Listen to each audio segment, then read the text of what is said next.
Muita gente acha que branding é fazer anúncio de TV. Muita gente acha que branding é publicidade e propaganda. Mas não é. Não é. Exatamente. Não é só isso. Branding, ele começa dentro de casa. Isso. Quando você começa a trazer ali consistência, frequência, quando você sabe o que você tá falando, você sabe onde você vai atingir. Total. Vai chegar no momento da V4 que você vai falar, putz, eu preciso fazer anúncio de televisão. A gente tá negociando patrocinar a camiseta do time de futebol. Porque aí começa a fazer sentido até no orçamento, começa a encaixar.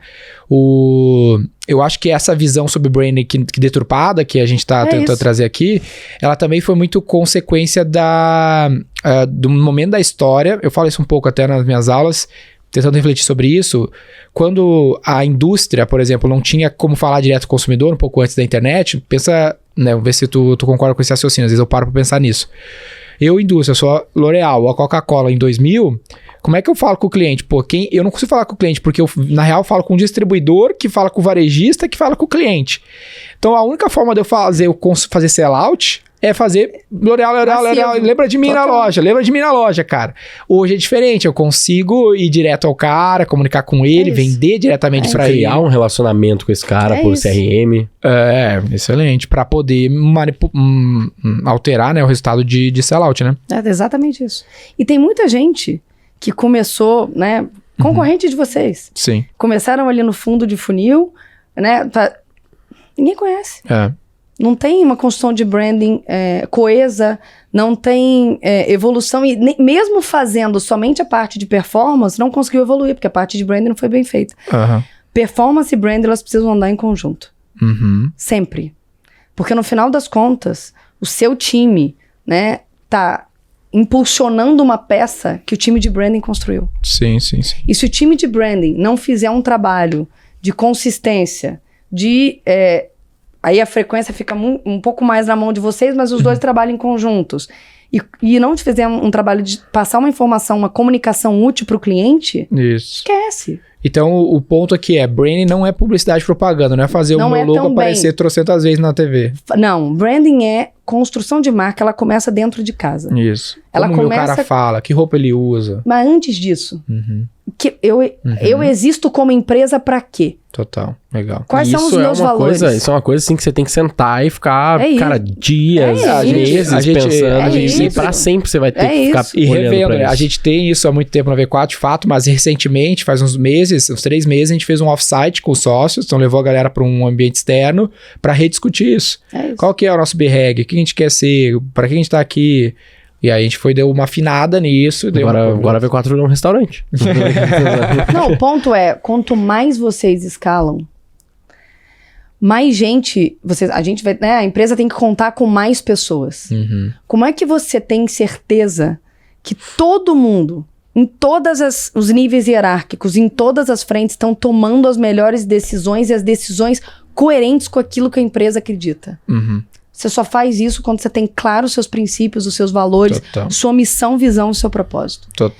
E além disso, um outro fato interessantíssimo, né?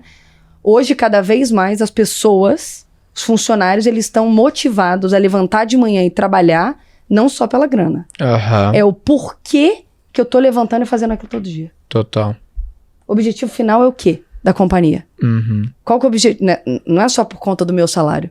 O que eu estou ajudando a construir para o mundo, para a sociedade? É essa questão das causas, né? E isso sai a partir dessa construção interna. Então, branding, ele é muito... Branding, ele não começa com a área de marketing. A área de marketing em conjunto com toda a liderança da companhia.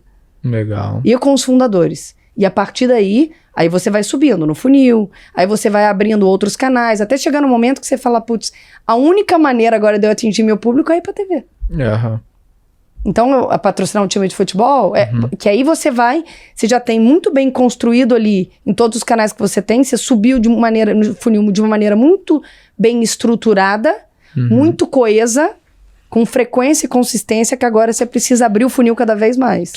Porque eu vejo assim, se eu tivesse... Então não fale mais, que você não... Porque você é um case. Que eu acho... Eu tô 100% contigo, só que eu acho que tem muito marqueteiro que falha e bota a culpa do branding. Porque é um álibi fácil, sabe? Não, isso aqui não deu certo porque é pra brand, entendeu? E tu pode gastar muito nessa brincadeira. Mas eu sempre fui apegado nesses detalhes da narrativa. Por exemplo, quando o Zoom ficou mais forte na V4, lá a gente sempre fez call, mas na pandemia acho que o Zoom ficou mais forte. A gente implementou um lance do fundo fake, padrão. Todo mundo, para entrar numa call na V4, tem que ter um fundo, usa o chroma key do Zoom, sabe? Que é uma tela, uma foto do escritório principal nosso, tem um dashboard grandão lá, 6 telas, com escrito Matemarketing. Todo mundo tá sentado na frente daquele dash em todas as reuniões dos 3 mil caras que estão na rede. Então esse é o tipo de coisinha que vai marcando o cara, entendeu? Que história a gente conta, por que a gente tá aqui, né? Pô, tá aqui pelos dados, a gente é uma empresa de dados, então toda hora orienta a galera nesse aspecto e isso vai construindo uma confiança. E volta lá nos detalhes do francês e tal, porque a gente poderia fazer que nem muitas empresas fizeram nessa época, que é fazer um fundo, tipo, sei lá, cinza, branco e o logo da V4 lá em cima. Isso. E beleza, é um fundo padrão, todo mundo vai usar esse. Mas, o branding, esse seria o branding que eu acho chato, que é tipo assim, não quero expor a minha marca, nem tá escrito V4. A história que conta, tá tudo vermelho, preto, Matemarketing, um monte de dados. Cara, tem que lembrar que a gente tá aqui por esse aspecto. E isso e o resultado disso tá mais nesse aspecto ligado à retenção do que à aquisição, porque ele tá falando com um cliente que já tá na base. Mas eu preciso que esse cliente fique mais tempo na base e gaste mais tempo. E falando disso, um outro ponto, quais são as métricas do time de branding? Os mesmos, uma grande parte do time de performance. Eu tenho brand awareness, que eu vou medir, vou comprar pesquisa para entender onde o meu time tá. Eu tenho venda, CAC e LTV. É isso aí. Time de branding também é avaliado por CAC. Exatamente. Então, as métricas, né, os KPIs são os mesmos. O branding, a awareness, esse tipo de coisa, ele acaba sendo até uma... Eu vejo como uma pirâmide, né? No fim das contas, eu quero ROI, né? Para ter ROI tem que ter LTV sobre CAC, só que tem uma pirâmide de indicadores. Então, desde bounce rate, CTR são importantes para algumas métricas digitais, brand awareness também para chegar nesse ROI. Então, não é que eu não criei uma empresa para ter alto CTR, baixo bounce rate e brand awareness para caralho. Não, eu criei uma empresa para ter ROI, só que para chegar no topo dessa pirâmide, eu preciso escalar toda ela. Total. E passa por isso também. Total. E por que é importante investir em branding? Por que é importante investir nessa construção de dentro para fora e estar sempre checando com os clientes, com os parceiros, com todo mundo que está em volta da marca, se a mensagem que você está passando é aquela mesma que está todo mundo entendendo? Porque não dá para você ficar só em fundo de funil e se em algum momento que você desliga, acabou, eu não vendo. Que aí vai no teu ponto. Até porque esse funil, ele é fundo até onde, né? Porque você tem que colocar mais gente nesse funil para trabalhar. Então, o teu objetivo é redução de CAC cada vez mais e aumento de LTV. É um grande erro de e-commerce isso também, né? Uma estratégia de e-commerce de marketing digital, que é o cara fazer campanha de marketing direto para quem já acessou o site, mas não coloca a campanha pra gente acessar o site. Que é muito óbvio, mas a galera esquece de aumentar esse funil nesse caso, que também entra na mesma lógica do branding nesse momento, né? Que é conseguir fazer mais pessoas conhecerem para que depois elas vão entrando mais a fundo no teu funil para você ter mais gente para converter. E aí tem a história, né? Por isso que tem a história dos valores, quais são os... E aí chega num determinado momento aonde o tráfego não pago, ele ajuda o teu tráfego pago e vice-versa. Sim, total. Porque um ponto disso, você quer ver, essas empresas, né? Se só a construção de marca, eu vou fazer agora a provocação inversa. Se só a construção de marca sustenta uma companhia...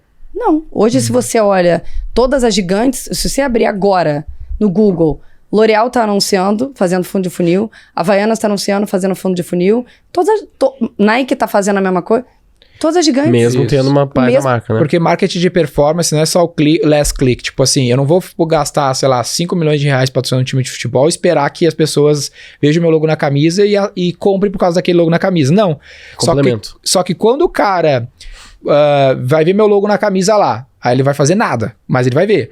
E aí quando ele for aluno do G4 vai lá o Daniel fazer um pitch da V4, ou ele vai procurar no Google para uma empresa de marketing, vai ver V4, ele, V4 é uma empresa que patrocina o time de futebol.